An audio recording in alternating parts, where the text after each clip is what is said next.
Chapter 17, Law of Causation.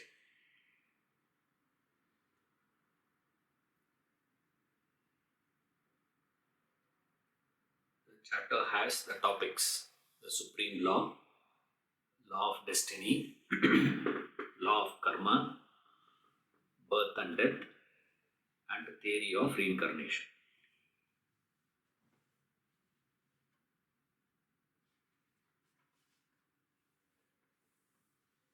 Now, before we start the text proper, there are a few ideas you got to keep in mind when you are studying this law. First, we need to have some idea about what is the implications of this word law means here. The law means, in this context, first thing, it is not man-made.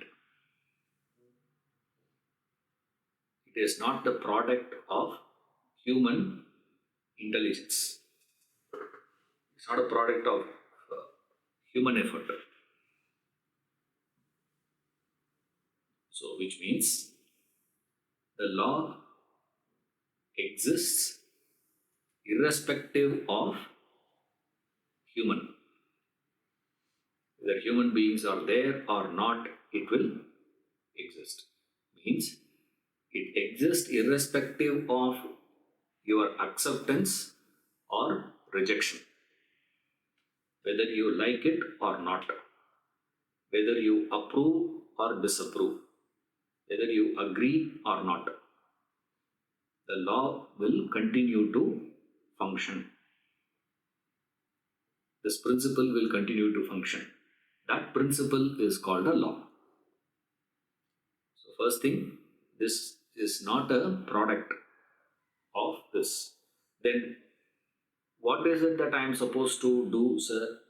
The only option given to us is you can only say, I understand the law or I do not understand the law.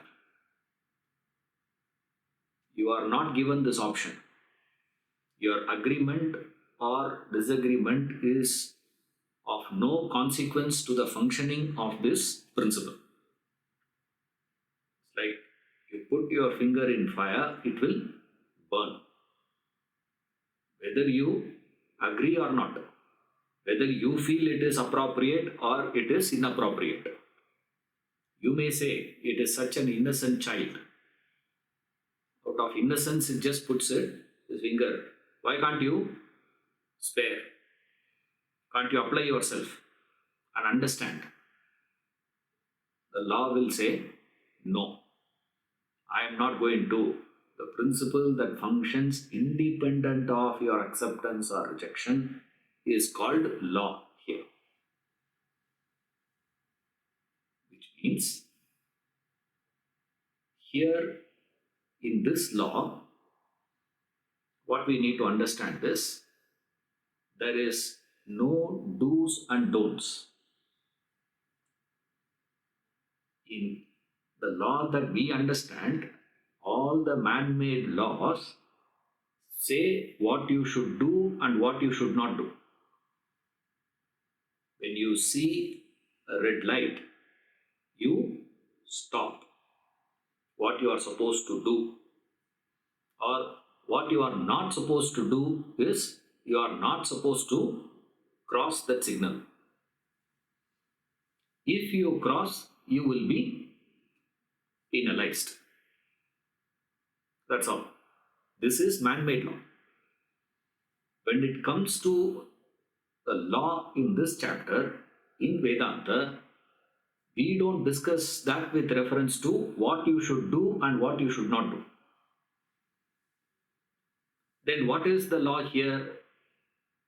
Here, law is a simple statement. It is just a statement, that's it.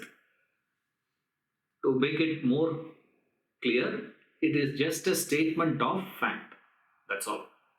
The statement of fact is treated as law.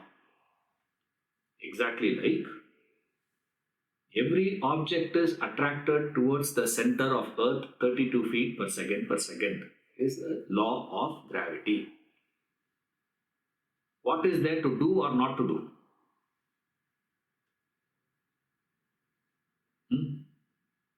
Now what are you supposed to do? Now I have studied that law. Now that I have understood. Now that I have heard this law. Now what am I to do, Ishwaran? If you ask me, if you go to Newton and ask him, okay, mister, what are we supposed to do with that? He says, I don't know. You do whatever you want. Right? I don't care. Much before even Newton could even start thinking in terms of that principle, the principle was functioning. Imagine some catastrophe, the entire human species wiped out from the face of this earth, let's say. Or some virus comes and attacks human brain and all of us forget. Imagine some virus comes and hits and entire humanity loses their memory. What will happen to law of gravity? Will it exist or not?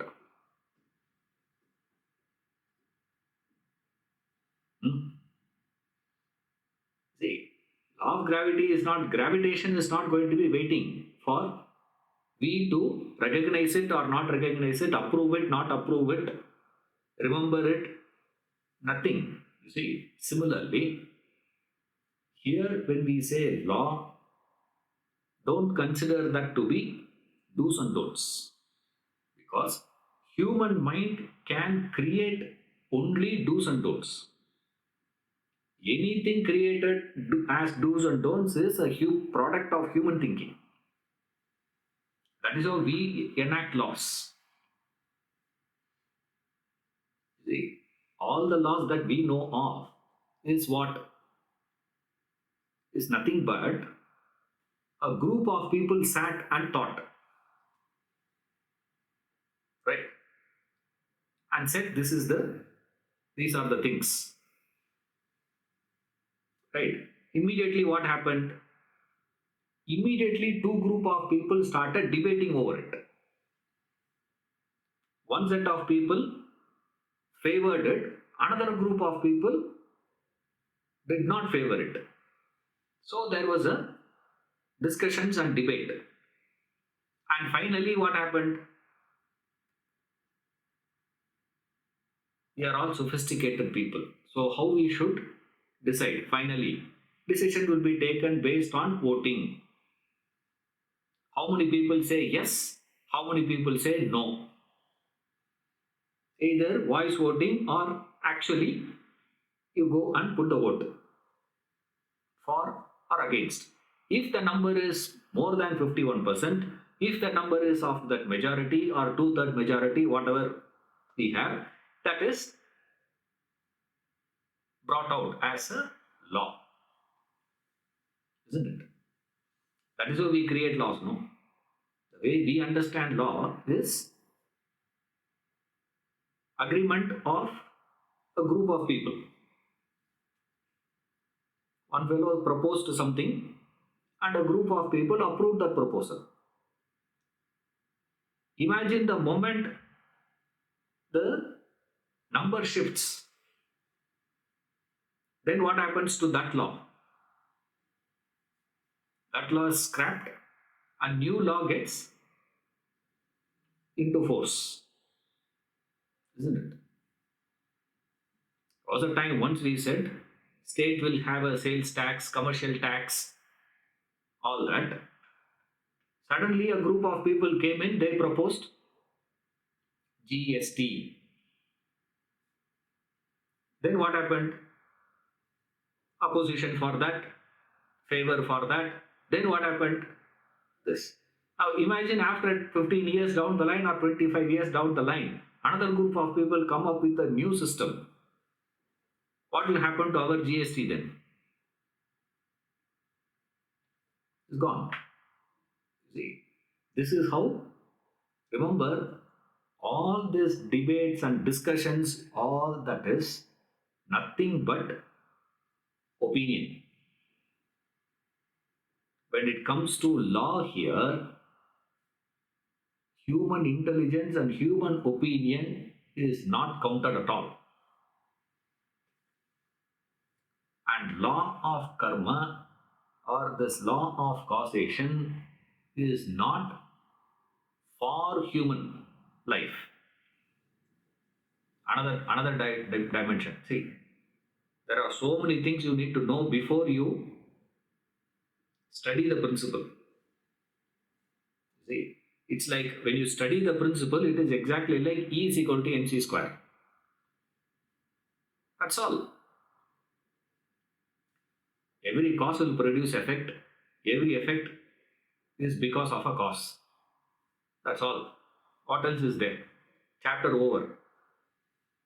If you ask me, sir, what is law of causation? Law of causation means cause will produce effect. Every effect will have a cause. That's it. Move to the next one.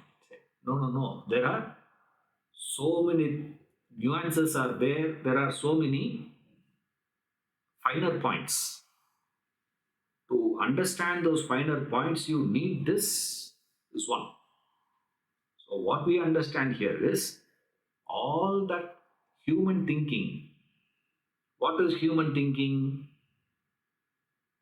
The concept of God is a product of human thinking. Isn't it? That is why you see always God will always, all the gods conceived in any culture by any group of humans, conception has the replica or the things of human touch. Even if you conceive a demon, the demon also will have a human touch in that. See, you can never conceive of God without that. See, why? Because what we understand is as religion today is all just a product of human thinking. See, minus human thinking. Now here, a law, Vedanta comes and says, there is a law. The law which is independent of human. The morals and ethics that we have, moral law, ethical law, all that we say, all that moral laws and ethical laws and all that what we talk about, all those laws were what? Product of human thinking. Human beings have thought in a particular way. What was moral about 500 years back?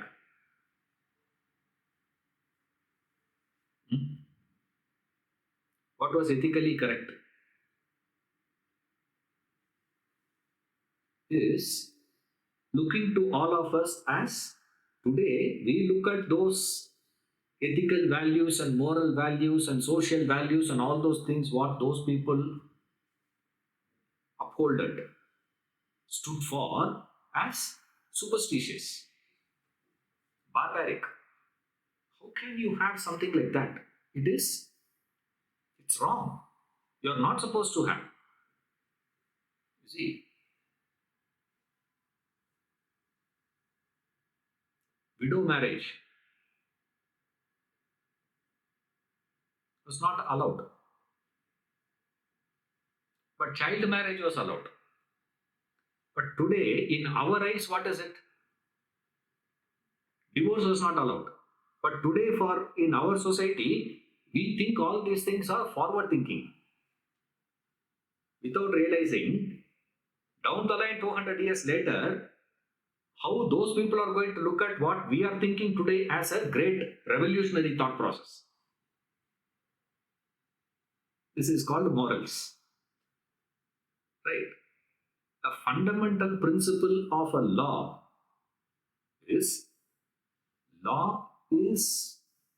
that which is absolute in nature. beyond the comprehension of human intellect. Absolute in the sense, beyond the comprehension of human intellect. That's the meaning of absolute. Since it is absolute, the basic premise with which we start inquiring into a law is it is not changing. See, gravitation is not a product of Newton's thought process. Remember, it's not a product of his thought process. He used his thinking to bring it out. That's about it. But gravitation was functioning independent, that is eternal. That will not change. See, now, since it is beyond human intelligence, you cannot argue for or against that principle. You cannot argue for gravitation and say gravitation is such a great blessing. You go and tell that to a mother who lost her child because it tripped and fell down. Forget about all that. Fellow, by mistake, he dropped his new iPhone.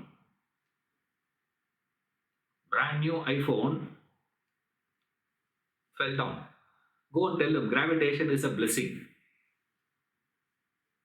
He will give one to you and say, this is my blessing to you. To him, it's not a blessing. You see, he will argue against.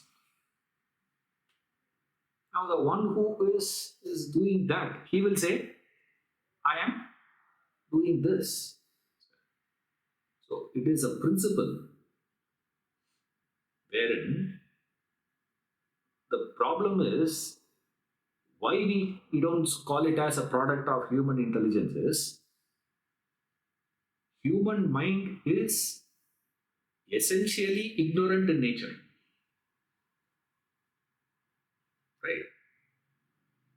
Anything comes out of that ignorance has to be ignorance only. It can never be knowledge.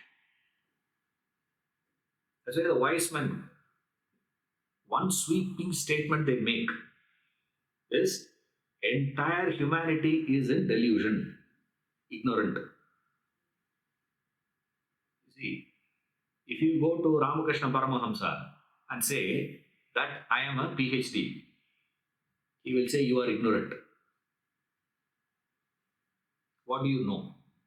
And you will get annoyed only. Why? Because that man did not even pass second standard.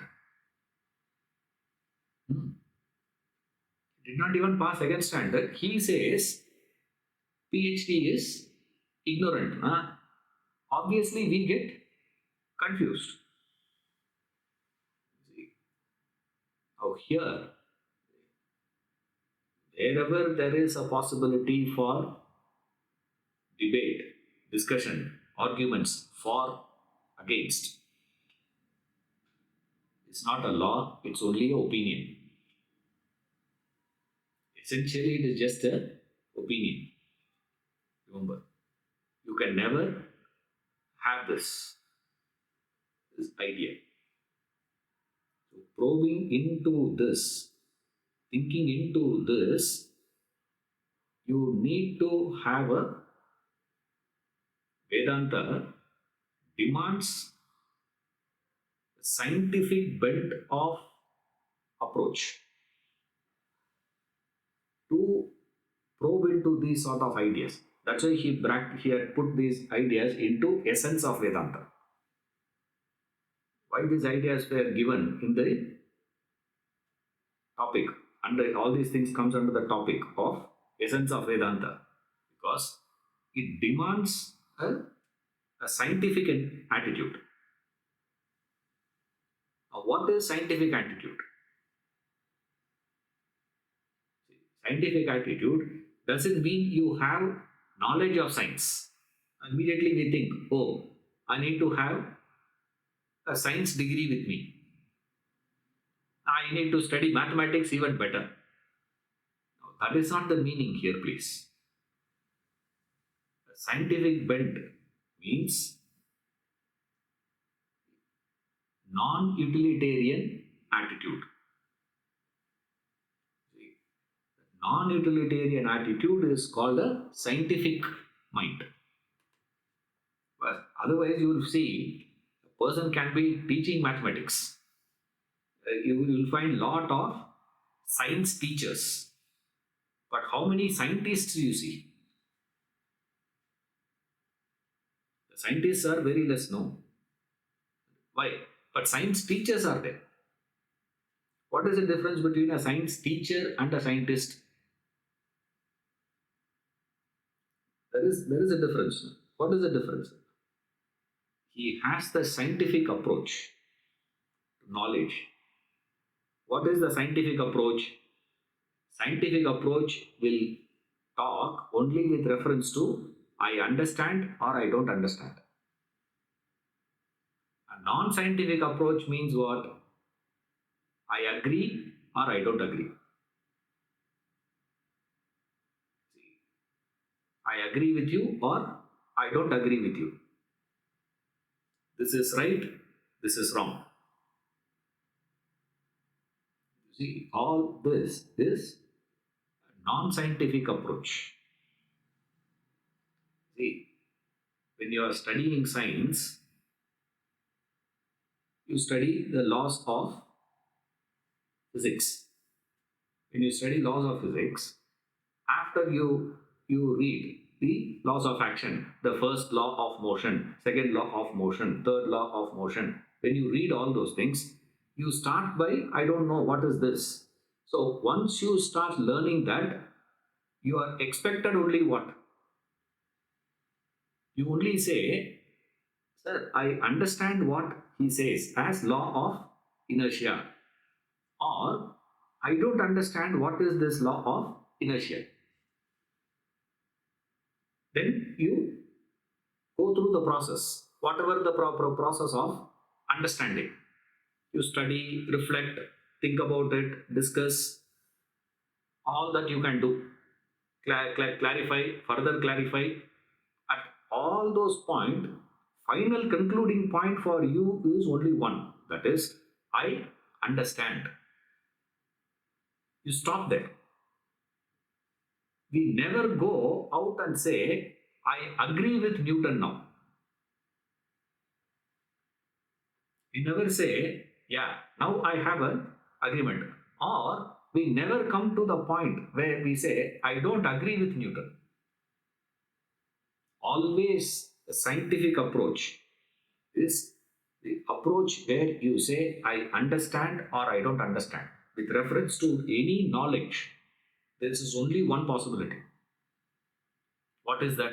Either you are in a position of I understand or you are in a position of I don't understand. I understand, but not to your extent. Another one, we immediately try like that.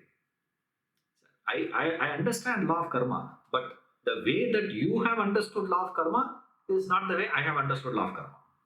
Your understanding of law of karma is more than me. Immediately we move into all this. You don't move beyond that point. You just stay put and say, either I understand or I don't understand. Scientific approach means this is the first requirement. What is needed for you to study the chapter I am saying? You need all these things to get into the chapter. And then only problems will start. See, preparation no problem. And then you get into the topic. We'll go for a toss. You see, that's why we don't take this, topics. We just move on. We say, oh, yeah, law of karma, that's all karma, and pass on. For anything and everything, we use that one word, karma, and get away. Say, no. You need to have this scientific bent. Now, what is the another aspect of scientific bent is these two things should go hand in hand. Remember, a scientific minded, a logical mind. We say scientific mind. I'm just using a word, a logical mind, or you can say logical intellect. Okay, to put it more, precise, is a logical intellect.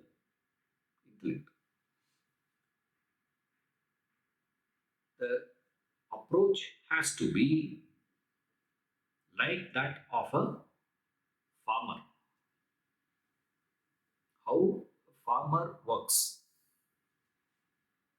how he works to build. How does he go about?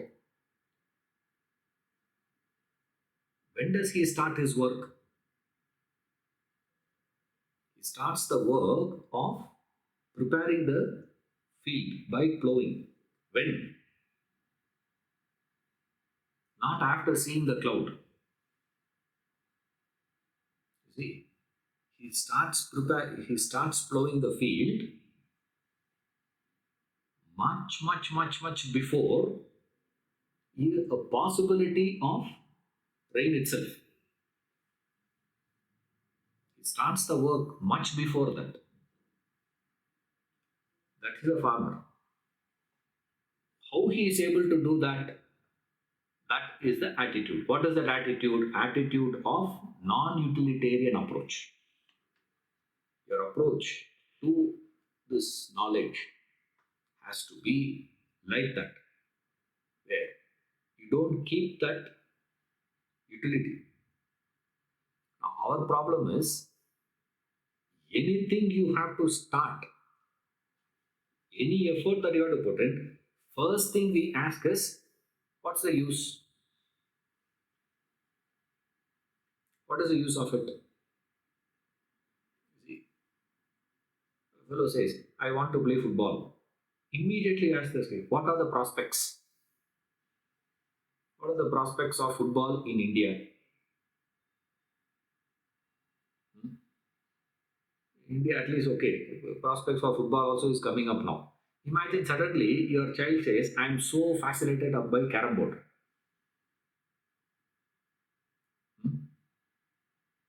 What will you understand? Immediate parent says what? What is the use of you becoming a great carom board player? At least if you say billiards, snooker, there is some, something interesting. And the fellow says, I'm going to play carom board. Now, what do we understand? You pursue knowledge with the non-utility. Now, the problem is 99.9% of people carry the pursuit with the utilitarian. And the tragedy of life is only the 0.1% who approach that knowledge with the non-utilitarian only achieve. Only they understand. Right? Now, the 99.9% look at that 0.1% and say those people are having some specialty. They had that little, something which was not available with us. You see, we immediately say, why? Because you see, that's only 0.1%. No. It gets fully justified for the 99.9% because 99.9% don't achieve. Why they don't achieve is not because of that 0.1% had something special with them. Something unique about those people. Nothing of that sort. What was missing is the non-utilitarian. The moment you start, immediately you say, sir, philosophy, I understand. Right? I understand. Tell me what I should do. Like what Arjuna asked. Ekam vada nischitya yena shreyoham apnuyam. Tell me which is good for me. Ekam vada. Very clearly he says. Tell me decisively what I should do. Don't talk all this philosophy. After that, Krishna spoke for another 15 chapters. After that, he spoke so much. It is like one statement of Krishna is 15 chapters. It looks so difficult for us. Why this non-utilitarian approach is so difficult for us? Again, we ask the next question. What is the difficulty there? Because from childhood, we have been trained to approach to anything with the utility only. If there is no utility, we will never go towards it. From childhood, we do it. We are trained to think like that. Say, if it is not utility, and see, remember, when you age, you see, as you grow old, you will not call it as utilitarian. You see, we learn to camouflage it so nicely. We pack it with a nice way. What is the best way of packing it? Your utilitarian attitude gets a positive turn to it. You turn that, you mask it with what? You give it a very, very fantastic name. Your utilitarian approach gets a name to it. What is that? What is the purpose of all this? People ask, you also ask, no? What is the purpose of life? Now, what is the purpose of life? I'm not saying there's no purpose or there is purpose. I don't care. No, I don't care whether life has a purpose or it doesn't have a purpose. Now, what is interesting is, why should I know that? See, what is the purpose of him doing it? They ask. What is my problem? Whether he is doing it out of compassion or he is doing out of his desire or he is doing out of his stupidity also, who cares? What of it to me, man? But the problem is what? The moment we see something, we relate to it only with reference to that utility that it can give. See, the rose flower is there. The moment you see the rose flower, what happens? Immediately utility comes. What is the utility? You put a very, very good covering to it. One of the best covering I've heard was this. What is the rose flowers? The flowers are there. You know why? I take those flowers, make a garland of it, and go and offer it the feet of the Lord. Why? Because the rose cannot reach to the Lord's feet by itself. I am assisting it. There is a gap between Lord's feet and the rose. So I am going to be standing there and connecting these two. Like Andal, who did that? You make the garland and offer. What is that? Another fellow says, the rose is there. You know for what? Business, sir. One of the best business proposal. What? Have rose garden. Keep, cultivating roses. One rose is 5 rupees, normal days. Right? The 10 roses you put together and then put a plastic cover around it and one red ribbon also around that and keep. People buy that for 150 rupees. Cost is what? Nothing. Fantastic business. Very profitable. And you make rose water out of it. I'm not giving ideas, okay? Another person thinks rose is there for what? Another person says rose is there in the world only to please the beloved. If I take that rose flower and give it to her, that's all. If it is 3, well and good. Instead of 1 rose, take 3 roses and give. Red rose is better than white rose.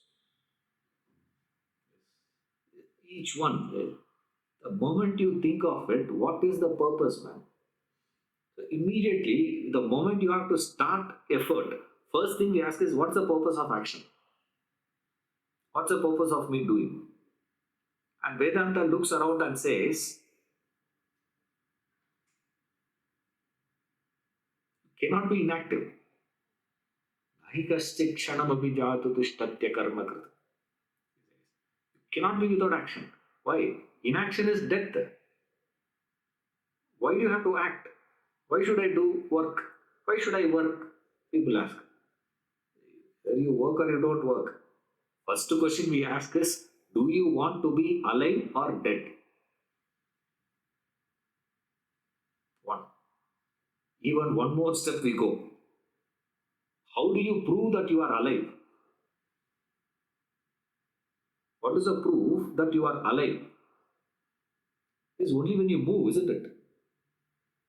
When you do something only, you are alive. When you are not moving at all, you are supposed to be dead. You want to be alive or dead? You want to be alive, you have to perform action. That's it. There is no need to have, the reason is you are alive. Why are you performing action? Huh? I'm alive, no. What more you want? Why this is? We miss the principle is just, misses out of our, we miss that sight.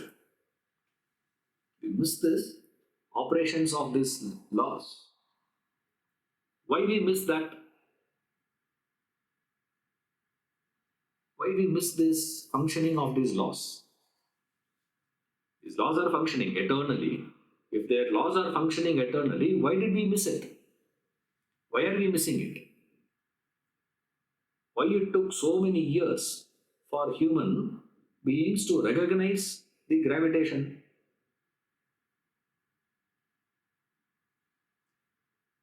The laws always operate at the subtler level. Subtler the thing, more difficult it is to recognize. Gross manifestations are very easy to recognize. Remember, when you see a tree, it is very easy to recognize the trunk, easy to recognize the branch, the twig, the leaf, the fruit, the flower. All this is easier to recognize, but it is difficult to recognize the roots. You see a tree, how many of us recognize the root? When you see a man successful, how many of us recognize the effort that has gone behind that success? We see how effortlessly this fellow is scoring runs. Effortless. Just, placement and the timing, the foot movement, all that is effortless. You see that innings of U.S. Lakshman and Rahul Dravid, it looks so effortless. Just a tuck, one tap, tuck, another tap, another tap, another tap. Just goes four, goes on and on, no slogging, nothing. That innings, no sixer, no lofted shots. How that fellow is able to do that? That is visible to us. But what is invisible is how much of training that has gone behind that effortlessness. And we look at that effortlessness, and then we pass it on with one word and say, they are gifted. Sachin Tendulkar, gifted. Rahul Dravid, gifted. Anyone who has achieved in any field, you will say, gifted. Madurai Mani Iyer, gifted, you will say. That's all. More than that, we don't. Why? Because those people fall into the category of that 0.1%. See, Immediately we dismiss that. Why we dismiss it? Because you can't see that. It is subtle. You need the capacity to penetrate. That penetrative capacity is needed to go beyond the apparent to perceive the unmanifest. Now, that power, why we don't look beyond that? Because immediate things are conveniences for us. Why you are not penetrating and going beyond that? Na? Why? Because the immediate concerns us. What is immediate that is concerning us? I have a problem. I come to Vedanta class only for solution to that problem. Give me a solution to the problem first. Then talk about law of karma, law of causation, this theory of reincarnation, birth, death, all that we will talk later. First, I have this problem. What is the difficulty here? This is called a utilitarian approach. What happens? With so much of effort, you get rid of that problem. The moment your surface immediate problem gets resolved, pop, another one pops up. And then again you are occupied with that immediate. Again you are occupied with that immediate. Again you are occupied with that immediate. All your lifetime, what you are doing, you are just occupying yourself with the immediates. Let me settle this problem first. Then I can concentrate on my business. Before you can settle yourself with this problem, another problem has come up already. And then what you have to do? All lifetime we are like that Kali and Ardhana only. Crushes one head, another head comes up. Then what he has to do? Crush that one, another one comes up. Crush that one, another one comes up. Because it is Krishna, he is doing it with such effortlessness and such grace, it looks like a dance for us. See, இல்லைன்னாக்க, in our in Tamil they say, சாணி மிதிக்கிறது. And is that cow dung? You keep stamping on that cow dung. That's how they used to prepare in those days. To dry cow dung to make it. First you have to collect all that and put together and stamp it. Stamping on that. Crushing. That's dance. But calling an Ardhana of Krishna is wow. No wow. He is simply stamping. That's all. Only difference is, instead of cow dung, he is having a snake head. Crushing that. What is so beautiful about it? What is so graceful about it? The wisdom with which he is doing that same. We are also doing the same thing. What he is, Krishna is doing is also firefighting. What we are also doing is firefighting. But when he does the firefighting, it looks like a dance. When we do the firefighting, it looks like Sani Midikir. You get that same word. Stamping on cow dung, it looks very, doesn't give that punch. When we do that, it looks so ugly. Same thing he does, it looks so graceful. What is the difference? Difference is wisdom. He does that with wisdom. We do it with ignorance. So, if you have to penetrate, why we are not able to penetrate? Because we are carried away by the immediate concerns of us. That getting carried away with the immediate concerns is what is known as utilitarian approach. Now, so long as you have that utilitarian approach, you can never understand the law because it demands a non-utilitarian mindset to penetrate, to understand. For this only so much of story. Otherwise, we will not understand. We are approaching, to start your approaching to this, what is the fundamental requirement?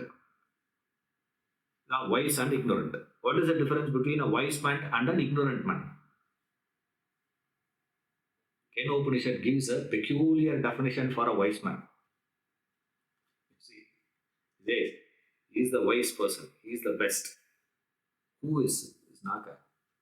Aham manye suvedeti nona vedeti vedacha. Yonas tatveda tatveda nona vedeti vedacha.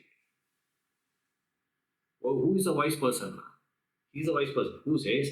The one amongst us who says, I don't know. He knows. Whoever amongst us who says that I don't know, he knows. If you read the translation and they say it in Sanskrit, it looks like wow. When they translate in English, it's like na petal. It's blabbering. See, the one who says I don't know is the one who knows. That means is he lying? He must be a liar only, no? Now, how can he call a liar as a man of wisdom? The starting point, if you have to start the chapter, or for that matter, the entire approach to Vedanta, Vedantic knowledge, has to be that of humility. The first sign of wisdom is humility. That's what he says. Now, a humble person is one who says, I don't know. I don't know. The ignorant is the one who claims, I know, but sir, you know better than me. You know, they think they are being humble. They are not being humble. It is pretense. You know, plain, direct statement of humility is what? I don't know. Now, when I say I don't know, that doesn't mean this another principle works immediately. Remember, law of causation is brutal. Law by nature is brutal. It will not accept ignorance. You can't say, because we always take shelter under ignorance for all our mistakes in life. I don't know. I don't know. A typical. A fellow jumps a signal. The policeman catches. What is the first statement he gives? I didn't see that signal. See, you are supposed to see the signal. But the first thing he says is what? I didn't see the signal. And that policeman says what? That is why we have put that alarm also now. Wang, wang, wang, wang, wang, sound also comes. This fellow says, I didn't hear also that. Your eyes are gone, your ears are gone. Then how can you be driving? The policeman should cancel your driving license then. Because without, your eyes gone, ears gone. Now how can you drive then? We immediately take shelter. Remember, law is brutal. It will not spare. But we want God to forgive us. I will make mistakes, but I will accept my mistake. I made a mistake, and God immediately should do what? Chalo, it's okay. Don't repeat, huh? Then you will go. Again, after some time, you come back and say what? Ayyo, I made a mistake again. Now again, what God has to say? If a God, such a God is agreeable to all of us. Why? There is no responsibility for us. There is no accountability from our side.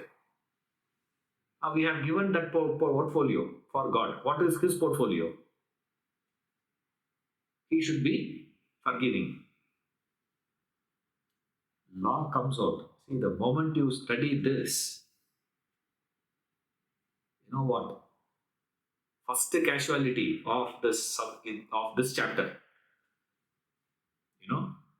The first casualty of the chapter is your devotion. See, the moment you study law of karma, all your devotion will disappear. All that will go away.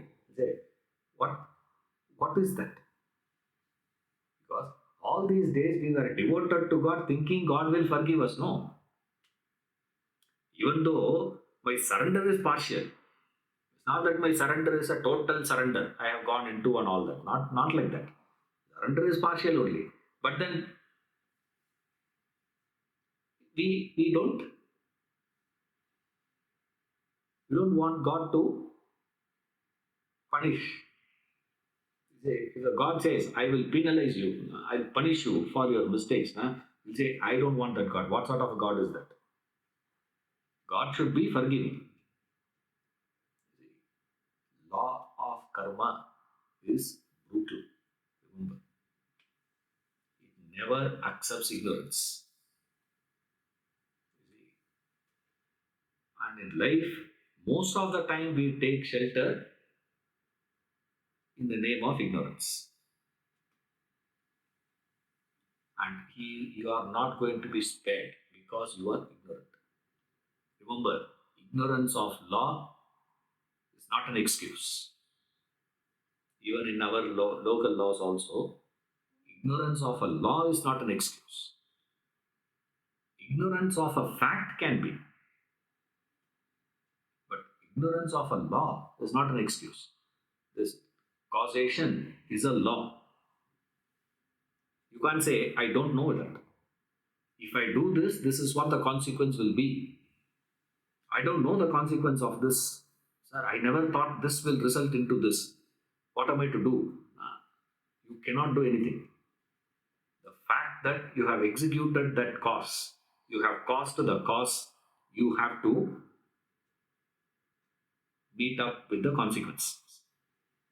Now, we don't want to take the onus, responsibility for consequences. Or, if you say, I don't bother about the consequences at all, whatever the consequence, I don't care, then there is no problem for you. Then you can do whatever you want. But the moment we say, no, there are certain consequences which are palatable for me, there are certain consequences which are not agreeable to me, then you better know what you are causing. Now, you can't say, I don't know that, sir. So to gain this knowledge, what is the requirement? Fundamental requirement is, I need to have. Why do you have to study this law of causation? No, if it is so much of preparation required for me to study the law, why should I study this? Skip it, no. You can skip that, isn't it? Problem is you can't even skip this. Why you can't even skip this? Your entire life is founded on this principle. Since it is this law that governs, decides the course of your entire life, all that you are meeting up in life is governed by this one principle. Therefore, you have to understand this. You see, if it is only few, here and there, certain things are decided based on this factor, you can afford to skip it. Sir, it's not a decisive factor, sir. This law is not a decisive factor of your life. This is one of the things, will happen on the way in your life. In the course of life, certain things happen. One such thing is this. Then there is no necessity for you to apply yourself so much, prepare and learn. But this is the law that governs your entire life. Since it is the law that is governing the life, you better know that. And what is that principle and how that is going to be governing, what all the various aspects in which it is contributing, and how it is from the beginning till the end. Your whole life is going to be because of this. That is why he say the spiritual seeker, the spiritual person, essential quality, the first divine quality, he say, is abhayam. Is the first quality of a divine person. To claim someone to be a divine personality, first thing is what? Fearlessness. They will not fear. Spirituality, when you start, first thing that goes is fear. The moment you start your spiritual journey, no fear at all after that. You are not scared about anything. Except, for every rule there is an exception, no? Like that. Except what, na? Except this law. The moment you understand the law, it is scary. How recklessly, how irresponsibly people live their life, which is what we call as tamas. You are steeped in tamas. Living life such irresponsibility, such carelessness, heedlessness. What he calls as pramada. Such irresponsible way of living. Why? Is because you don't understand this. The moment you get a glimpse of this law, first thing, instantly what happens is the fear comes.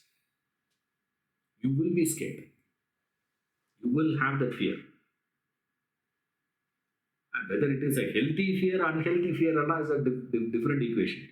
But you will have that fear with you. Be scared. My God, I am doing something in my life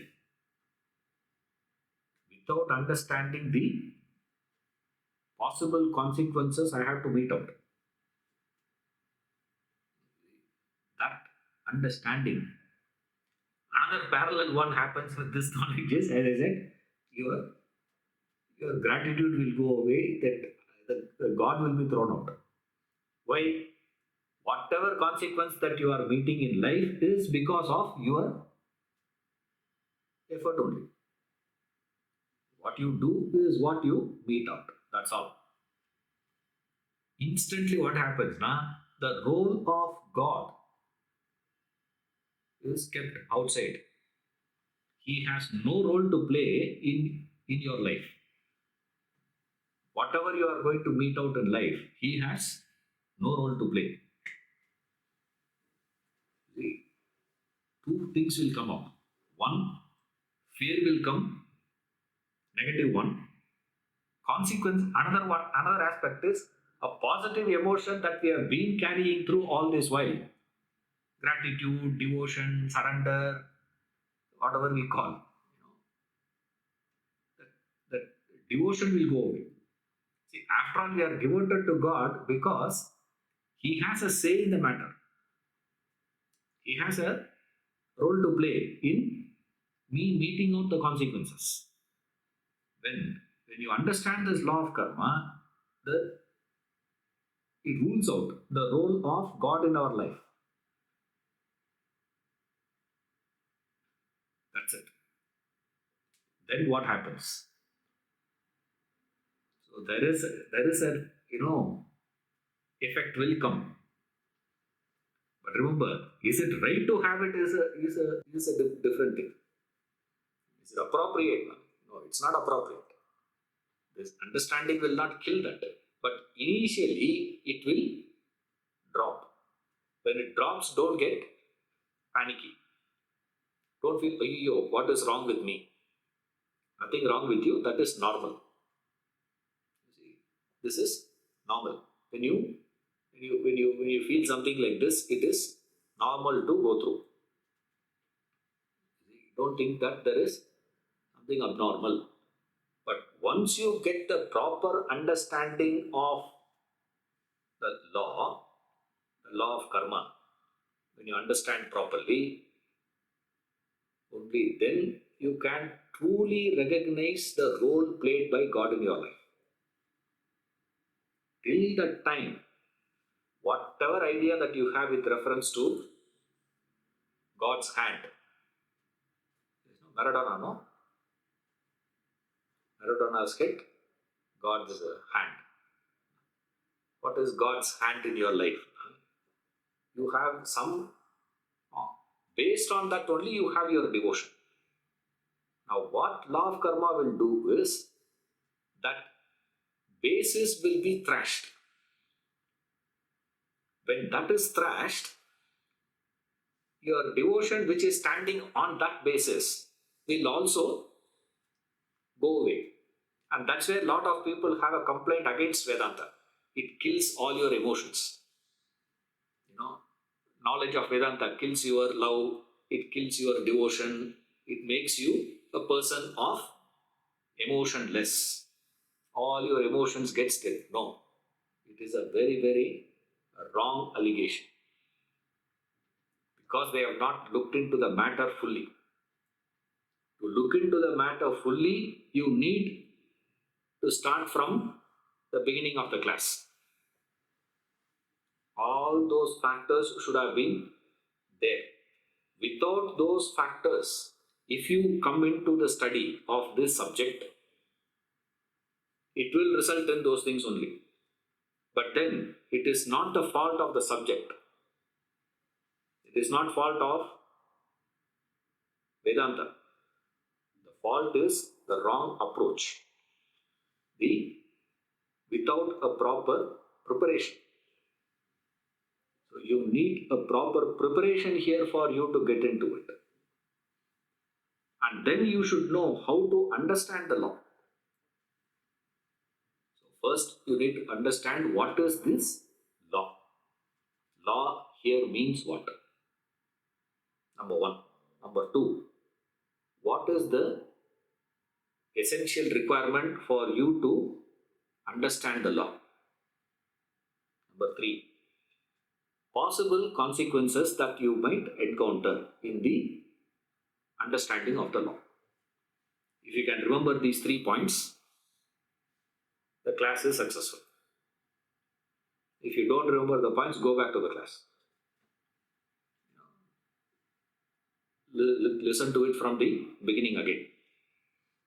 These are the points that you need to remember before you start.